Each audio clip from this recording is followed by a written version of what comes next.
hours it takes to travel by road from Lagos to Uyo. You might want to watch this video to the end to get to know the total number of hours. Now this is 6:21 and I'm still on my way to the park.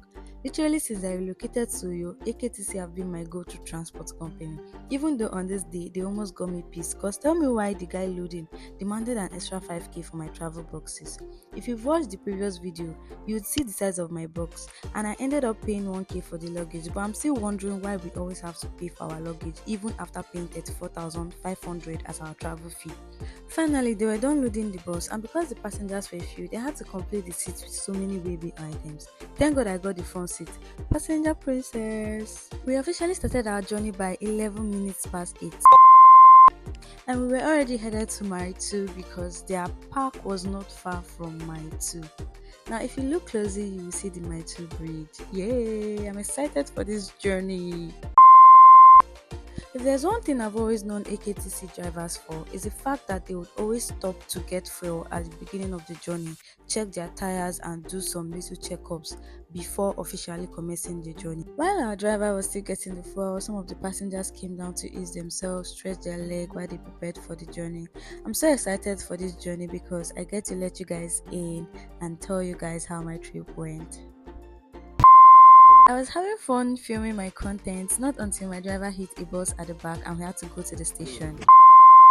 Unfortunately for us, my driver crashed this minibus at the back and the owner had to take us to the station. At the long run, we had to go fix it, go to the vulcanizer because the owner insisted we fix it for him. By the time we left Ijebo, they were already 2 hours late, and this is us heading to Ore. My driver had to stop to get his tank filled for the second time, and there's just this thing about them that I love so much. Now, just to spill a little, our advice if you're taking AKTC, please buy your snacks or food before they leave because AKTC would not stop at Ore. They have this popular place where they stop at Benin, and that is where all their buses stop to eat. So we did not stop at Ore. We literally headed to Benin, and there's this thing about that place where they eat that I don't like because it's really, really dry. You can't get bananas there, you can't get food there, it's just there.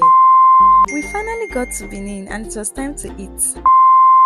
You see what I'm talking about? See how dry it is? No banana, no fruit, nothing. Anyways, I had to get shawarma and seaway somewhere around, like there was a grocery store, and then I decided to make a video of myself. I was so exhausted, I was tired, and then I noticed this girl looking into my phone like, are you looking for something? At this point I was already tired. You could literally see it from my eyes. All I just wanted to do was see myself at home, chilling, sleeping or so. And because I was sitting at the front seat, so I could not sleep. Now it's normal for me to sleep, but whenever I'm traveling I tend not to sleep. Well, after getting our snacks and everything, it was time to move on. By 4 minutes past 5, we had already gotten to Delta State, and this is me just feeling myself and admiring my beauty a little bit and making a video of myself until I saw this banner, or what should I call it, this graphic, whatever, the billboard rather, that's what they call it, yeah. And I was like, oh, an opportunity for me to preach Christ through my video. I was like, Jesus loves you, don't die in your sin, accept him today.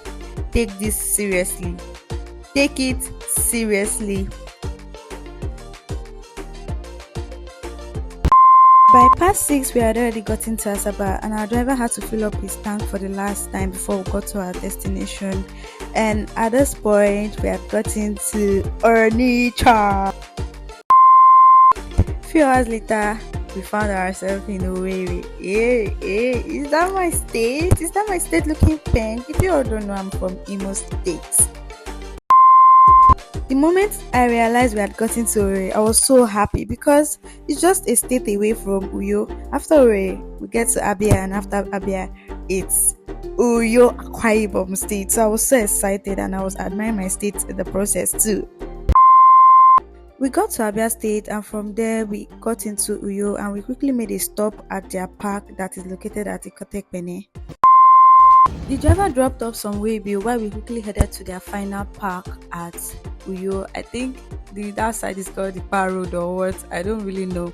So this is their main park at Uyo, and this place is pretty close to my house. And one thing I love about this place is that whatever time I get to Akwa Ibom State or Uyo, I can always get to my house. It's not like Lagos. You would always find keke inside there. So at this point, I had to look for keke. Now the moment of truth, this journey literally took me 18 hours because by the time I would get a tricycle that would take me to my house, and by the time I got home, it was already past 12. Thank you for watching. Please subscribe, like, share. See you in my next video. Bye.